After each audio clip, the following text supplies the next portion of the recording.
أعوذ بالله من الشيطان الرجيم. بسم الله الرحمن الرحيم.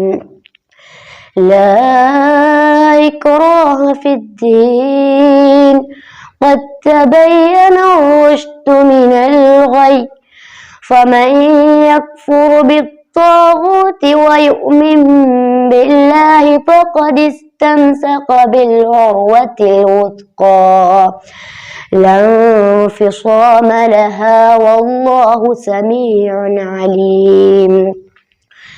الله ولي الذين آمنوا يخرجهم من الظلمات إلى النور، والذين كفروا أولياؤهم الطاغوت يخرجونهم من النور إلى الظلمات، أولئك أصحاب النار هم فيها خالدون.